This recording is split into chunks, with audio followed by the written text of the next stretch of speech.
Assalamualaikum warahmatullahi wabarakatuh. Perkenalkan, nama saya Milani Dwi Lestari, NBI 11219001118. Di sini saya akan membahas tentang topik SIM sebagai sistem pendukung pengambilan sebuah keputusan. Sebelum saya melanjutkan ke topik yang saya angkat, saya akan menjelaskan apa itu SIM dan nanti saya lanjutkan dengan membahas yang saya angkat, yaitu tentang SIM sebagai sistem pendukung pengambilan sebuah keputusan. Selanjutnya, apa sih yang dimaksud dengan SIM? SIM adalah sistem informasi manajemen. SIM juga bisa dikatakan sebagai sistem pengolahan informasi berdasarkan komputer yang dirancang untuk mendukung fungsi operasi, fungsi manajemen, dan fungsi pengambilan keputusan sebuah organisasi. SIM juga bisa dikatakan sebagai alat penunjang sebuah keputusan. Selanjutnya yaitu saya akan membahas tentang topik yang saya angkat, yaitu SIM sebagai sistem pendukung pengambilan keputusan. Nah, bagaimana sih konsepnya? SIM berperan sebagai pendukung pada semua tingkatan manajerial, baik tingkatan operasional, tingkatan kontrol manajerial, dan perencanaan strategis.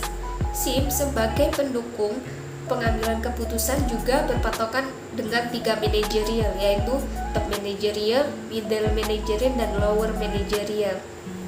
Selanjutnya yaitu apa sih sistem yang mendukung SIM sebagai sistem pendukung sebuah keputusan. Di sini saya mengambil contoh yaitu sistem DSS. Apa sih yang dimaksud dengan sistem DSS? DSS adalah Decision Support System, yang artinya sekelompok sistem yang mendukung sebuah pengambilan keputusan. DSS ini memungkinkan pengambilan keputusan untuk mengambil data dan menguji sebuah solusi alternatif selama proses pemecahan masalah dalam sebuah organisasi atau perusahaan. Sistem pemanfaatan pada DSS ini berbeda-beda tergantung pada penggunaannya. Selanjutnya yaitu tipe keputusan manajemen.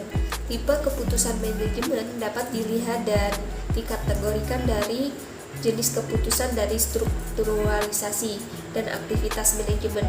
Tipe keputusan manajemen meliputi terstruktur dan tidak terstruktur, operasional, manajemen, dan perencanaan strategis. Selanjutnya yaitu contoh tipe keputusan manajemen. Yang pertama yaitu keputusan terstruktur.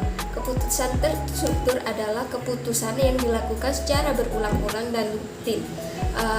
Masalah dari keputusan terstruktur ini bisa diselesaikan dan bisa diketahui masalah tersebut.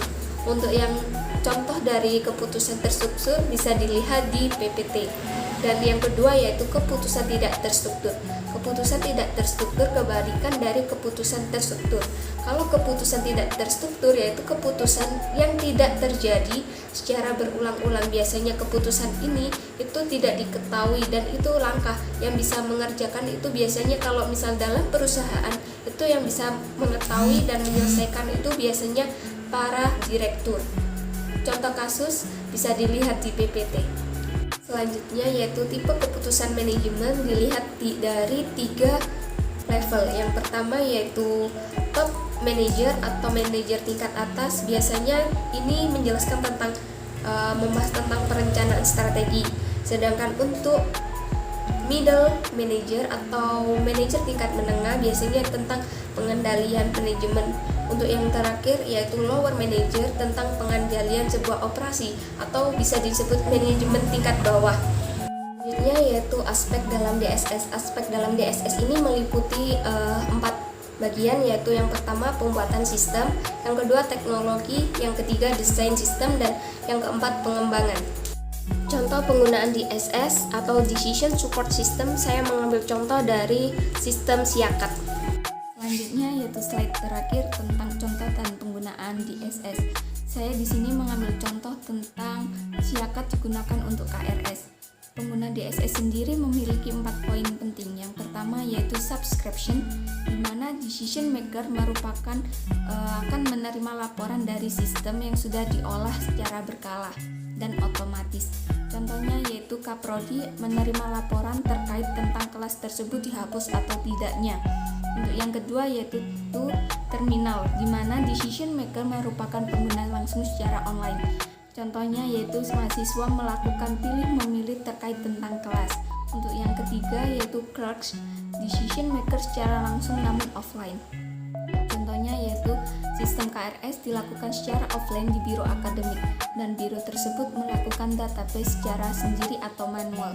Untuk yang terakhir yaitu intermediary, di mana decision merupakan sistem sebagai perantara untuk informasi yang dibutuhkan dengan mengolah dan menginterpretasikan data. Contohnya yaitu siakat tersebut digunakan untuk perantara menginformasikan atau memberikan masukan tambahan tentang jam mengajar.